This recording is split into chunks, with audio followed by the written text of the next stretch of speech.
자, 느헤미야를 제가 다시 쭉 한번 설교하고 있는데, 이제 이 느헤미야라는 성경이 만들어지게 된, 어떤 기록되게 된 좀 역사적인 배경을 제가 한번 짧게 설명해 볼게요. 여러분, 이스라엘이라는 나라는 아브라함이 갈대아 우르를 떠나면서 시작된 그런 나라입니다. 하나님이 아브라함에게 본토 친척 아비집을 떠나 내가 내게 지시할 땅으로 가라. 그러면 큰 민족을 이루어 주겠다라고 약속하셨지요. 그리고 그 약속을 따라 만들어진 것이 이스라엘이란 그 나라예요. 아브라함은 100살에 이삭을 낳았는데 이삭은 쌍둥이 아들 야곱과 에서를 낳았어요. 또 야곱은 12아들을 낳았는데 그 12아들 중에 한 명이 요셉이었어요. 요셉을 나머지 형제들이 시기 질투해서 애굽으로 지나가는 상인에게 팔아버렸지요. 사실 인간적으로 보면 형제들이 자기 형제를 시기 질투해서 팔았어? 말도 안 되는 일이 벌어졌잖아요. 그런데 나중에 이스라엘이라는 나라에 흉년이 들어서 야곱의 그 아들들이 애굽으로 양식을 구하러 갔는데 거기 딱 봤는데 자기들이 팔아먹은 그 형제 요셉이 있는 거예요. 여러분, 그런 걸 보면 인간적으로는 형제들이 요셉을 팔아먹은 건데 그 말도 안 되는 일들을 통하여 하나님은 하나님의 일들을 행하셔서 요셉을 보내셔서 이스라엘을 구원하길 원하셨던 거지요. 그러면서 그 요셉이 애굽의 국무총리로 있으면서 자기 가족들을 전부 불러들여요. 그래서 애굽의 고센 땅이라는 곳 살게 하는데, 고센 땅이라는 곳 살면서 시간이 흘러가면서 애굽의 왕들이 계속 바뀌지요.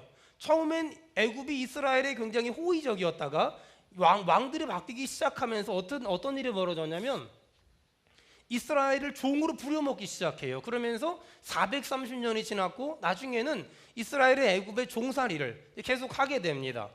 그러면서 하나님이 이스라엘 백성들을 불쌍히 여기셔서 애굽의 종살이를 탈출시키죠. 엑소더스라는, 출애굽기가 영어로 엑소더스예요.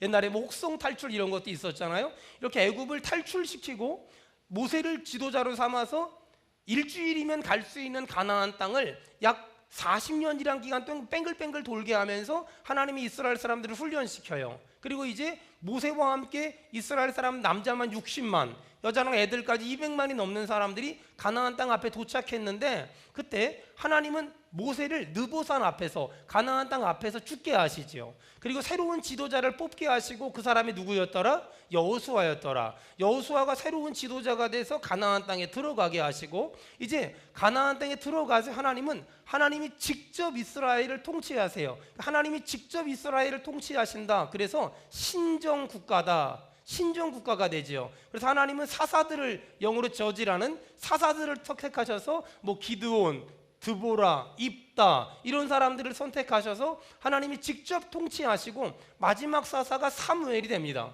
근데 이스라엘 사람들이 하나님한테 요청하기 시작해요. 하나님, 저 나라에도 왕이 있고 이 나라에도 왕이 있으니 우리에게도 왕을 세워주세요. 하나님은 그 요청을 들으셔서 그동안은 신정국가였었는데 왕정국가를 시작하십니다. 그래서 첫 번째 왕이 누구죠? 사울이라는 사람이었다. 첫 번째 왕이 사울이었고, 두 번째 왕이 다윗이 됐고, 세 번째 왕이 솔로몬이 됐는데, 이때까지만 해도 이스라엘은 하나의 나라였어요. 근데 문제가 솔로몬의 아들 르호보암이 왕이 됐는데, 르호보암이 고민이 있었어요. 나라를 어떻게 하면 잘 통치할 수 있을까?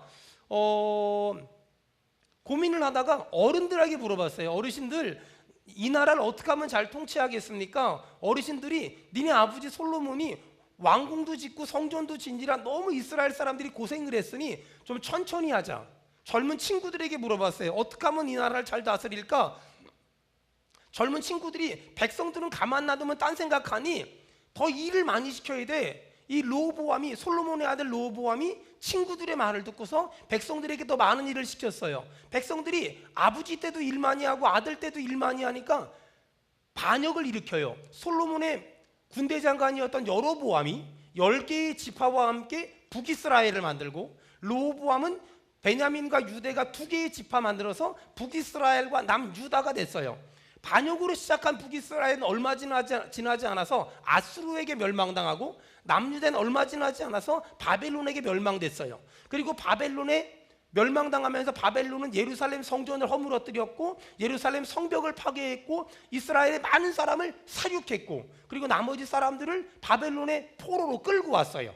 그리고 그 중 한 사람이 똑똑한 사람이 있었는데 느헤미야라. 이 느헤미야가 바벨론의 술관원 고위 관료가 됐더라. 이것이 오늘 이 느헤미야가 기록된 역사적인 배경이에요. 자, 1절 느헤미야 1장 1절. 느헤미야가 어디 살았냐? 1장 1절 다 같이 읽겠습니다. 시작. 하갈의 아들 느헤미야의 말이라. 아닥사스다 왕 제20년 기슬루월에 내가 수산궁에 있는데. 자, 지금 느헤미야가 어디에 살았다고요?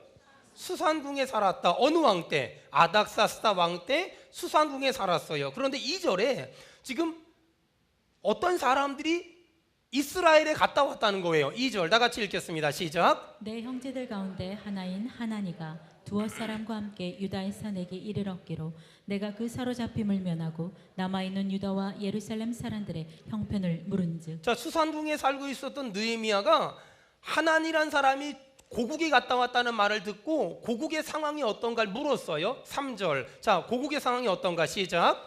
그들이 내게 이르되 사로잡힘을 면하고 남아있는 자들이 그 지방 거기에서 큰 환난을 당하고 능욕을 받으며 예루살렘 성은 허물어지고 성문들은 불탔다 하는지라. 자, 지금 고국의 상황이 어때요? 거기 보니까 큰 환난을 당했고 능욕을 받았고 예루살렘 성은 허물어졌고 성문들은 불탔다 하는지라. 지금 느헤미야의 조국이 완벽하게 폐허가 됐다는 말을 이제 듣게 된 거예요.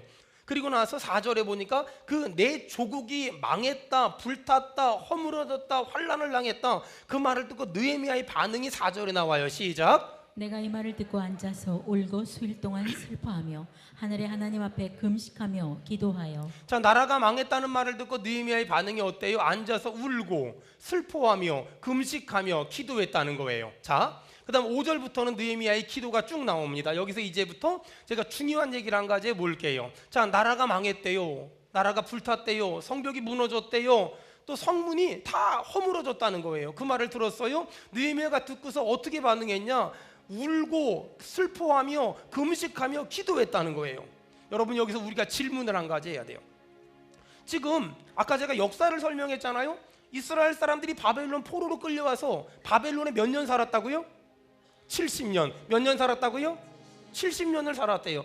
저희 처갓집 쪽은요, 호주나 미국에 그 가족들이 많이 사시거든요. 뭐 이민 간지 30년, 이민 간지 20년 이래요. 여러분, 벌써 이민 간지 20년, 이민 간지 30년만 돼도요, 어떻게 되냐면요, 우리나라 말을 잘 몰라요. 아니, 예전에 10년이 훨씬 지났죠. 호주에 한번 갔어요. 제 아내 외삼촌 이제 가족 만나러 갔는데 애들이 톰과 제리를 보고 있더라고요. 근데 애들이 톰과 제리를 보는데, 여러분, 그래도 제가 대학에서 영문학을 전공했고요, 저 필리핀에 오래 살았거든요. 애들이 톰과 제리를 보면서 웃어요. 근데 저는요, 걔네들이 웃고 나서 5초 뒤에 웃어요. 여러분, 그 외국 생활해 본 사람들은 알지만 제일 서러울 때가 뭔 줄 알아요? 이게 시험을 보거든요. 시험을 보는데 애들은 틀렸다고 울어요. 전 왜 우는 줄 알아요? 문제를 해석을 못해서 울어요. 이게 얼마나 비참한지 몰라요. 근데 여러분, 지금 바벨론에 산 지가 70년이 지났대요. 그럼 이민 2세대, 이민 3세대 혹은 이민 4세대까지 됐다는 말이에요. 모르긴 몰라도 지금 바벨론에 70년 살았다는 건 이들에게 이스라엘은 할아버지 나라고 아버지 나라예요. 내 나라가 아니에요.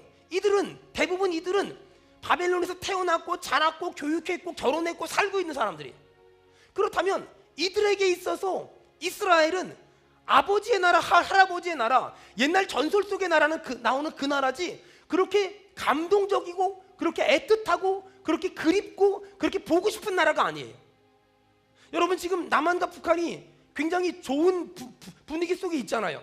정말 통일됐으면 좋겠어요. 하지만 저희 아버지, 저희 장인어른은, 저희 장모님은 이북에서 월남하셨어요. 그런 뉴스만 들으면 눈물을 흘리세요. 이산가족 상봉 때 얼마나 애틋해하는지 몰라요. 하지만 과연 지금 젊은 사람들이 그렇게 간절할까요? 과연 지금 지금 살아가는 사람들이 그렇게 애틋할까요?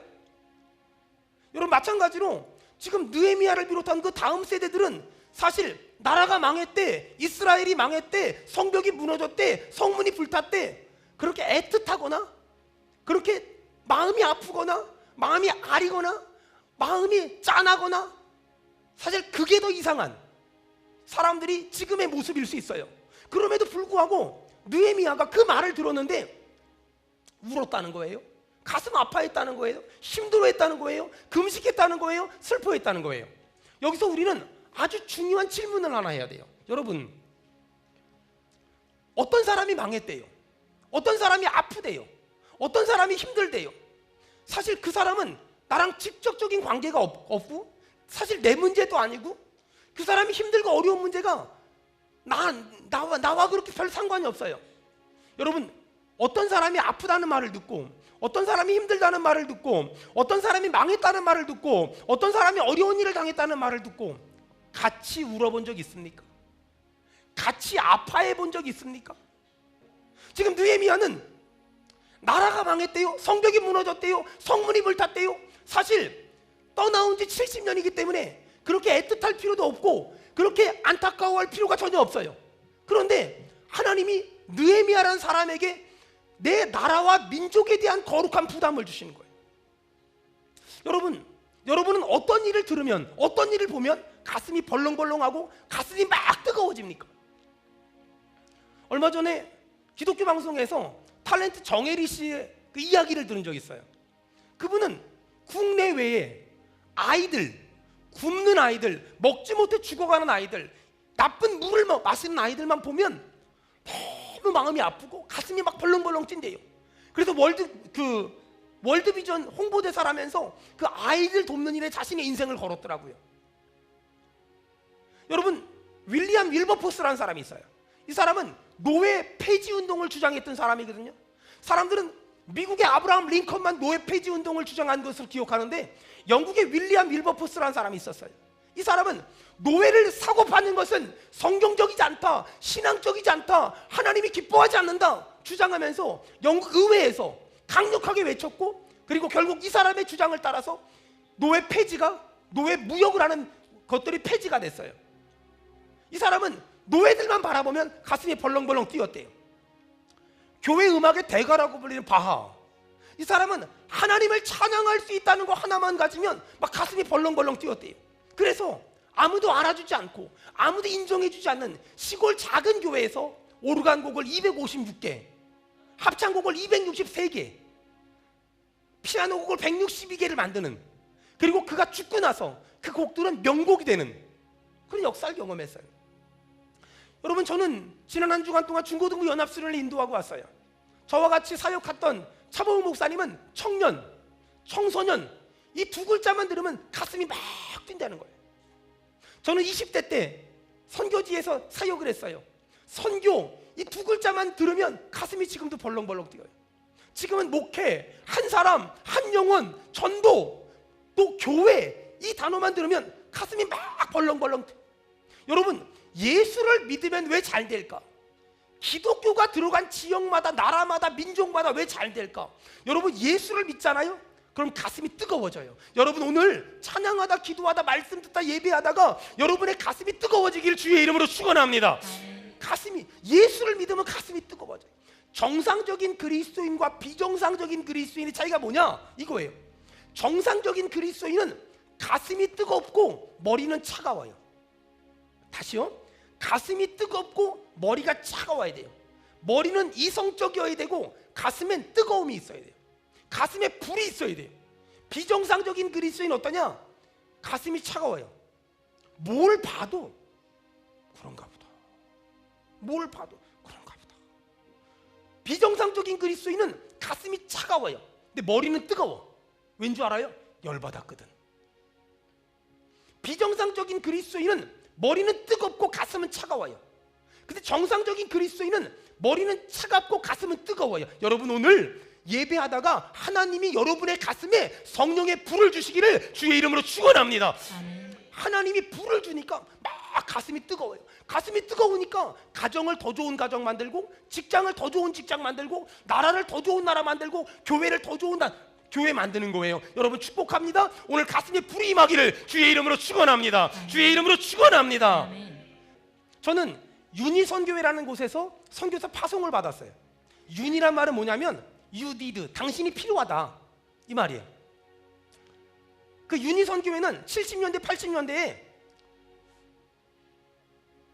시골교회, 농어촌 교회 목사님들이 걸어서 신방 다니는 걸 보고 마음이 아파하던, 어떤 젊은 사람들을 중심으로 시골교회 목사님들 자전거 사들이자 이 운동으로 시작이 됐어요.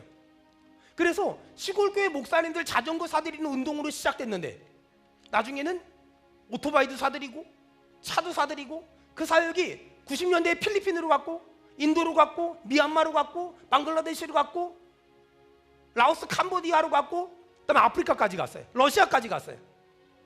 처음에는 그냥 시골교회 목사님들이 걸어다니면서 신방 다니는 게 마음이 아파서 그들을 돕기 시작한 거예요. 여기서 질문. 시골교회 목사님들이 걸어서 신방 다니는 걸 얼마나 많은 사람들이 받겠어요. 근데 하나님은 어떤 사람에게 감동을 주시고 그 일을 하게 하세요.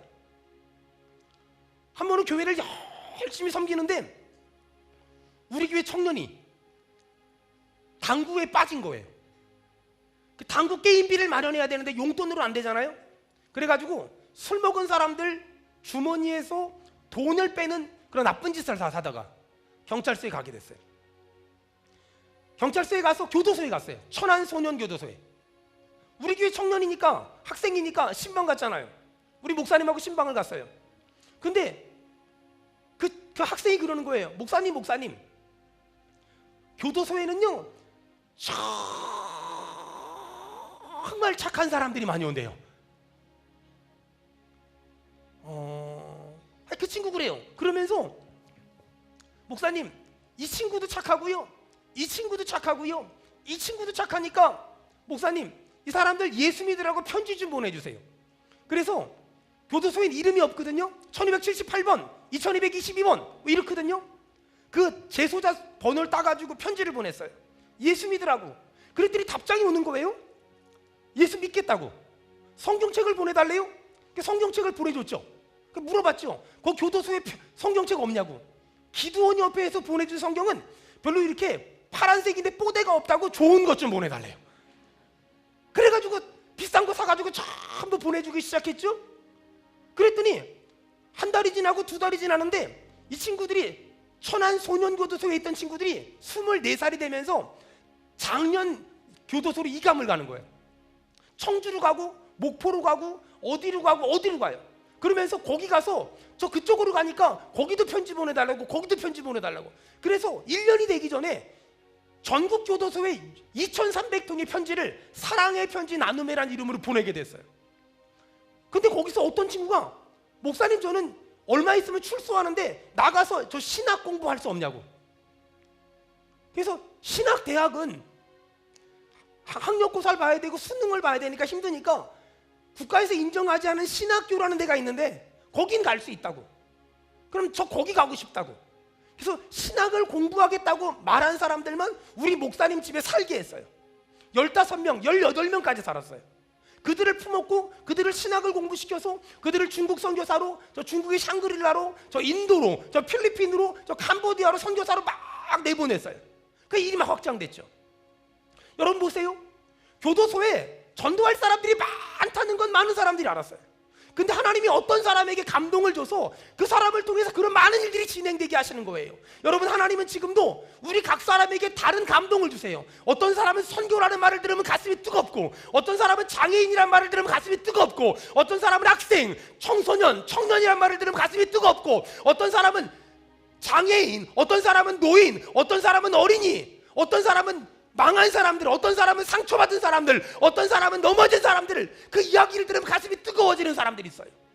아무나 가슴이 뜨거워지는 게 아니에요. 하나님이 어떤 사람의 마음을 감동 주세요. 여러분 그렇다면 그 하나님이 부담을 주시면 그 부담을 가지고 기도하세요. 그리고 하나님이 감동을 주시면 여러분 반응하세요. 하나님의 일이 진행될 것이며 그곳에 하나님이 주시는 열매가 있을 줄 믿습니다. 아멘. 여러분 지금도 하나님은 우리 각 사람에게 거룩한 부담을 주세요. 제가 목회를 하다 보니까 어떤 사람들은 유난히 감동을 잘 받는 사람들이 있어요. 어떤 사람들은 무슨 말을 해도 반응이 없는데 어떤 사람들은 유난히 감동을 잘 받는 사람들이 있어요. 여러분 저는 좀 감동을 잘 받는 편이거든요. 누가 설교하면 그렇게 울고 누가 얘기하면 그렇게 눈물이 나요. 저 그래서 제 주머니에 돈이 남아있을 날이 없고 제 통장에 돈이 남아있을 날이 없거든요. 근데 그래서 제가 어떤 날은 그래요. 오늘은 감동받지 말아야지, 오늘은 감동받지 말아야지 결단해요. 근데 그런 날은 더 감동을 받아요. 그런 날은 정말 더 감동을 받아요. 그래서 고민하고 있는데 어떤 목사님이 저한테 그러더라고요. 감동받는 것도 은사라고. 그래서 그런갑다 그러는데 어느 날 제가 깨달은 게 있어요. 감동받는 건 축복이에요. 여러분, 설교를 들어도 은혜가 없고, 설교를 들어도 감동이 없고, 설교를 들어도 부담이 안 된다면 그 설교 잘못 들은 거예요. 근데 설교를 들었는데 부담이 생기고, 설교를 들었는데 감동이 돼요. 이렇게 해야 되겠다, 이렇게 해야 되겠다, 이렇게 도와야 되겠다, 이렇게 도와야 되겠다, 이런 감동이 돼요. 여러분 기억하세요. 감동이 오잖아요. 거기 반응하잖아요. 그럼 하나님은 내가 심었기 때문에 30배로 60배로 100배로 하나님은 거두게 하실 줄로 믿습니다. 오늘 느헤미야가 그랬어요. 내 나라 이스라엘이 망해간대요. 성벽은 무너졌고 성문은 불타버렸대요. 그 말을 듣고 많은 사람이 들었을 텐데 느헤미야가 거룩한 부담을 가졌어요. 거룩한 부담을.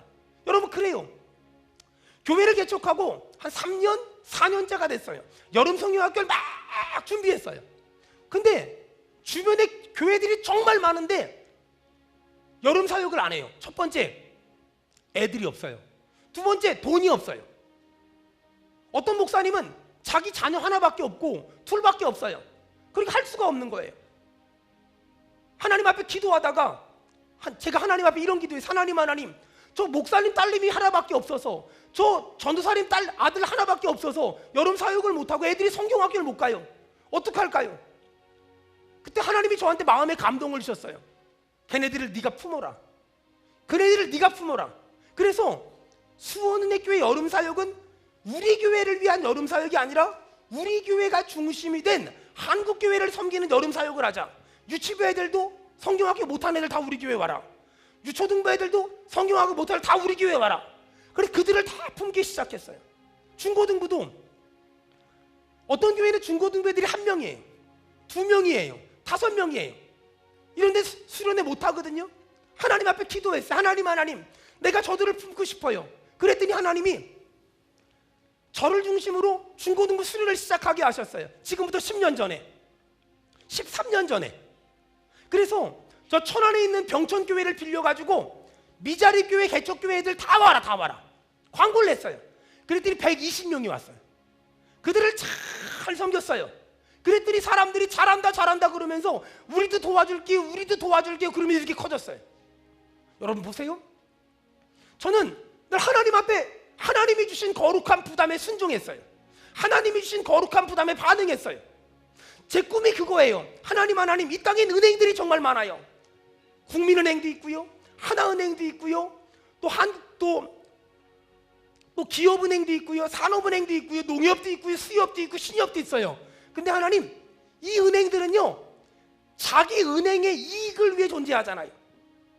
근데요 한국은행은요 한국에 있는 은행의 이익을 위해 존재하잖아요.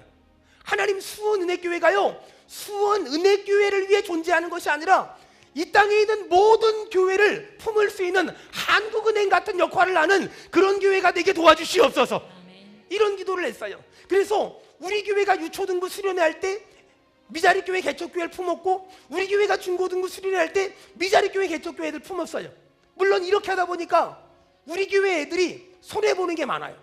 우리 교회끼리 하고 싶잖아요. 우리 교회끼리 하고 싶을 때도 있거든요. 하지만 제가 그때마다 절대 꺾이지 않고 말했어요. 얘들아, 하나님이 우리 교회에 복을 주신 건 우리가 복을 받은 걸 누리라고 주신 것이 아니라 우리보다 연약한 교회를 섬기라고 주셨으니 우리가 그 사명을 힘들어도 감당해야 된다. 너희들이 목사님의 아들, 딸들이니까 너희들이 이 부분에 대해선 목사님을 믿고 따라와야 된다. 이렇게 해서 애들을 계속 끌고 와서 지금까지 했고, 그리고 앞으로도 그 사명을 감당하려고 해요. 어떤 목사님 저한테 그래요. 황 목사, 교회가 커야 큰일 할 수 있더라. 맞아요. 무슨 말인지 알아요. 하지만 교회가 커야 큰일 하는 건 현상적인 문제지 본질적인 문제가 아니에요. 여러분, 어떤 교회가 큰일 하는 줄 아세요? 교회가 커야 큰일 하는 게 아니라 교회가 교회다우면 큰일 할 수 있을 줄 믿습니다. 아멘. 교회가 진짜 교회다우면 큰일 할 수 있어요.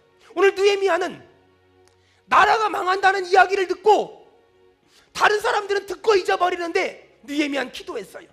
저도 마찬가지예요. 한국교회가 어렵대요, 힘들대요. 듣고 잊어버린 게 아니라 듣고 기도했어요. 하나님 살려달라고, 하나님 도와달라고. 느헤미야 두 가지 기도를 했어요.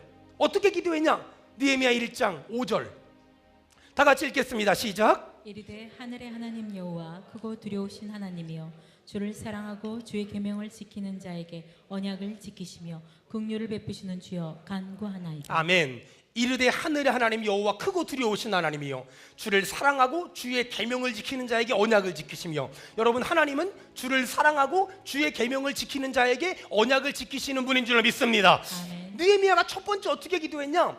하나님이 약속하신 대로 복을 주옵소서. 여러분, 지금 하나님은 하나님이 약속하신 대로 우리에게 은혜 주실 줄 믿습니다. 아멘. 복 주실 줄 믿습니다. 아멘. 구하라 주실 것이요 찾으라 찾을 것이요 두드리면 열린다고 말씀하셨사오니 우리가 구하고 두드리고 찾으면 하나님이 은혜 주실 줄 믿습니다. 아멘.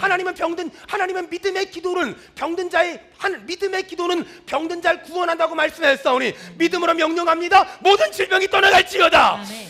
여러분, 하나님의 약속의 말씀을 근거해서 기도하는, 내 입을 넓게 열라 내가 채우리라. 환난 날에 너는 부르짖으라 내가 내게 응답하겠고 크고 알지 못하는 비밀한 복을 보이리라. 의인의 자손은 만대까지 복을 주실 줄로 믿습니다. 아멘. 여러분, 느헤미야는 하나님의 약속을 붙잡고 기도했어요. 두 번째, 느헤미야가 어떻게 기도했나? 6절 다 같이 읽겠습니다. 시작. 이제 종이 주의 종들인 이스라엘 자손을 위하여 주야로 기도하오며 우리 이스라엘 자손이 주께 범죄한 죄들을 자복하오니. 아멘. 여기서 중요한 게 있어요. 성경 뚫어지게 보세요. 이제 종이 주의 종들인 이스라엘 자손을 위하여 주야로 기도하오며 우리 이스라엘 자손이 주께 범죄한 죄들을 자복하오니. 우리 이스라엘 자손이 주께 범죄한 죄들을, 여러분, 이스라엘이 주님께 범죄한 죄들을 회개한 건데 누가 회개했어요? 느헤미야가 회개했어요? 이스라엘 사람들이 회개했어요? 느헤미야가 회개했어요. 이스라엘 사람들이, 저 보세요. 느헤미야가 잘못한 죄를, 이스라엘 사람들이 잘못한 죄를 누가 회개했다고요?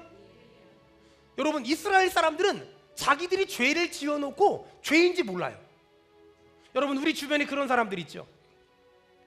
어떤 집은 남편이 죄를 치면서도 죄인지 몰라요. 어떤 사람은 아이들이 죄를 치면서 죄인지를 몰라요. 어떤 집은 아내가 죄를 지으면서 죄인지 몰라요. 여러분, 그 죄를, 느헤미야는 이스라엘의 죄를 내가 지은 것처럼 회개하는 거예요. 여러분, 오늘 이 자리에 예배하는 사랑하는 여러분, 오늘 여러분의 가족의 죄를 내 죄처럼 회개하세요. 하나님, 내 아들이요,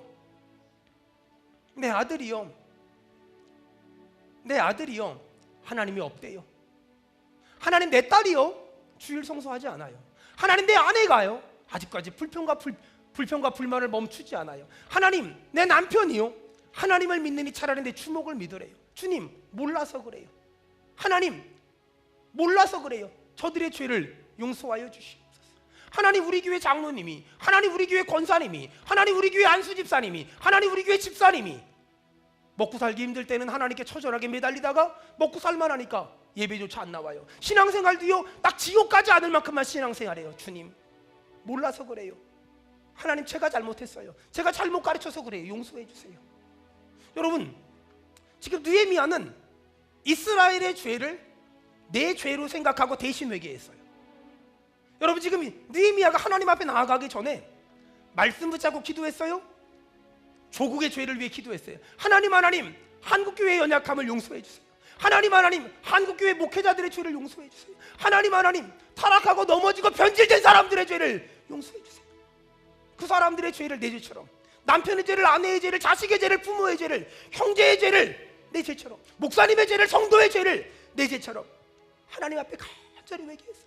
느헤미야는 말씀 붙잡고 기도했어요. 내 조국의 죄를 내 죄처럼 회개했어요. 그리고 하나님 앞에 나아갔어요. 그리고 왕 앞에 나아갔어요. 그리고 왕에게 뭐라 그러지 아세요? 왕이시여, 내 나라가 망해갑니다. 얼굴이 근심이 가득했어요. 왕이 물어봤어요. 너 왜 얼굴이 근심이 가득하니? 감히 왕 앞에서 얼굴에 어둠이 있어요? 죽으려고 작정한 거죠. 근데 지금 느헤미야는 죽으려고 작정하고 나갔어요. 자, 거룩한 부담을 가졌어요. 말씀 붙잡고 기도했어요. 내 조국의 죄를 붙잡고 회개하고 기도했어요. 왕 앞에 나아갔어요. 너 왜 그렇게 얼굴이 어둡니? 내 나라가 망해갑니다. 왕이시여, 내 나라가 망해갑니다. 왕이 자칫 잘못하면 죽여버릴 수도 있어요. 그때 그 말을 듣고 왕이 뭐라 그래요? 네가 가서 예루살렘 성벽 재건하고 돌아와라. 할렐루야. 아멘. 이렇게 왕이 반응해요. 여러분, 왕은 원래 이런 사람이 아니거든요. 그런데 왕의 마음을 바꿨어요. 누가 왕의 마음을 바꿨을까요? 왕이 착해서 그랬을까요? 아니에요. 여러분, 우리가 기도하잖아요. 하나님이 왕의 마음을 바꿔주시고요. 우리가 기도하잖아요. 하나님이 지도자의 마음 바꿔주시고요. 우리가 기도하잖아요. 하나님이 남편의 마음을, 아내의 마음을, 자녀의 마음을 바꿔주실 줄로 믿습니다. 아멘. 전 이번 중고등부 연합수련회 인도하면서 참 많이 하나님의 은혜를 경험했어요.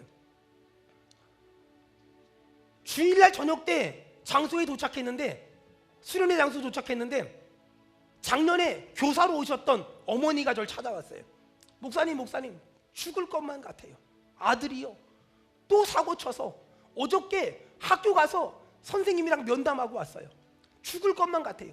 저희 아들은요, 학교 갈 때 가방에 책이 한 번이 있어 본 적이 없어요. 근데 요즘엔 아예 가방도 안 가져가요. 저희 아들이 그래요. 목사님 죽을 것만 같아요. 근데 수련회가 딱 끝난 수요일, 화요일 밤에 담당 교육자랑 저를 찾아왔어요. 목사님 제 아들이요 바뀌었어요. 제 아들이요 저보고 잘못했대요. 제 아들이요 저를 붙잡고 울어요. 제 아들이요 이제는 제대로 살겠대요. 제 아들이요 이제는 사고 안 치게 돼요. 할렐루야. 여러분, 사람이 사람을 못 바꿔요. 근데 하나님이 역사하시면 지금도 사람이 변화될 줄로 믿습니다. 한 목사님 아들이 찾아왔어요. 저한테 그래요. 목사님 우리 아빠가 목사님인데요. 우리 아빠가 그렇게 힘든 줄 몰랐대요. 우리 아빠가 그렇게 어려운 일 하는지 몰랐대요. 우리 아빠가 그렇게 혼자서 울고 있는지 몰랐대요.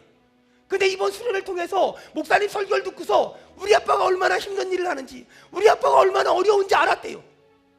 그 다음 말이, 우리 아빠가 그렇게 귀하고 소중한 일을 하는지 이제 알았어요.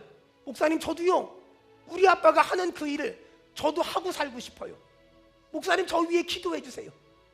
여러분, 사람은 사람을 못 바꾼다니까는요. 하지만 하나님은, 우리가 기도하면 하나님은 아닥사스다 왕을 바꾸신 것처럼 하나님은 정치가인들을 바꾸시며 지도자들을 바꾸시며 남편과 아내를 바꾸시며 자녀를 바꾸시며 절대 안 바뀔 것 같은 사람들을 바꾸실 줄로 믿습니다. 저는 지금도 그래서 하나님의 살아계심을 믿고 하나님의 역사하심을 믿어요. 화요일 날 저녁 12시 반까지 찬양하고 기도했어요. 12시 반 됐는데 제가 더 이상 이제는 땀이 나오지 않을 정도로 찬 기도회를 인도하고 집회를 인도하고 내려와서 맥이 풀려서 앉아있는데 어떤 애가 저를 찾아왔어요. 중학교 2학년 3학년 그 정도 됐겠지. 어린애예요. 딱 봐도 어리게 생겼어요. 여기 문신, 여기 문신, 여기 문신. 와가지고 뭐라 그러냐면, 왜 이렇게 애들 이렇게 타임 스케줄 있는 거 있잖아요. 시간표 있는 거. 그 책을 딱 들고 오더니 이걸 딱 보래요. 탁탁 치면서 나보고 보래요. 여기는 10시까지 하기로 돼 있는데 왜 12시 반까지 기도회를 인도하니에요? 되게 미안하더라고요. 너무 미안한 거야. 또 한 13년 중고등부 수련회 인도했는데 이런 애는 처음 봤거든요. 이걸 딱 치면서 막 그러는 거예요. 그래서 어떻게 해요? 미안하다 그랬지. 얘야, 미안해. 목사님 잘못했어. 어떻게 목사님이 이게 빌까? 그랬더니 얘가 이걸 딱 잡고 이걸 탁탁 치면서 미안하다고 말하는 사람의 자세가 틀렸대.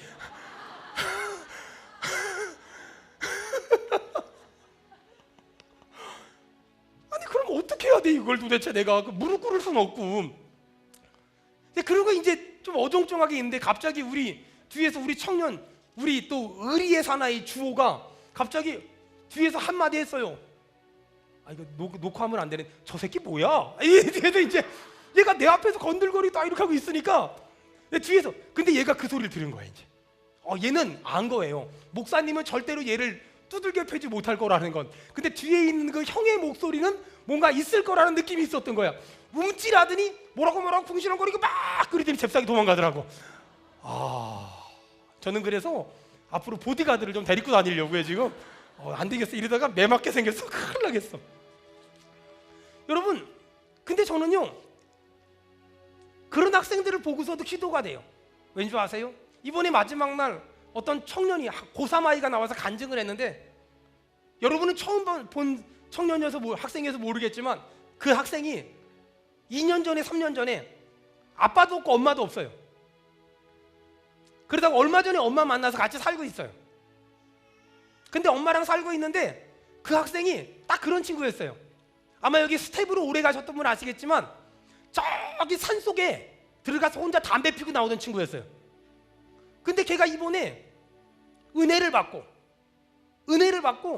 나와서 이번에 수련회 왔는데 완전히 애가 달라진 거예요. 180도 완전히 달라졌어요. 그리고 마지막 날 간증을 하는데 자기가 이제 고3이니까 진로를 결정해야 되잖아요. 그런데 진로 결정을 해야 되는데 제가 그래요. 자기는 지금 신학대학 가려고 준비하고 있다 그러는 거예요. 선생님은 다른 데 좋은 데 가려는데 이 아이는 자기 신학대학 가서 목사가 되겠다고 하나님 앞에 서운했다고, 이번에 서운했다고 이런 얘기를 하는 거예요. 여러분 봐봐요. 사람은 절대로 사람을 못 변화시킨다니까는요. 하지만 하나님이 역사하시면 지금도 도저히 변화되지 않을 것만 같은 사람도 변화될 줄 믿습니다. 여러분, 그러기 위해서 우리가 해야 될 게 있어요. 하나님은 지금도 나랑 상관이 없는 어떤 사람을 도우라고 나에게 부담을 주세요. 부담을 주시면 그 부담을 끌어안고 못 들은 척 못 본 척 하는 것이 아니라 기도해야 돼요.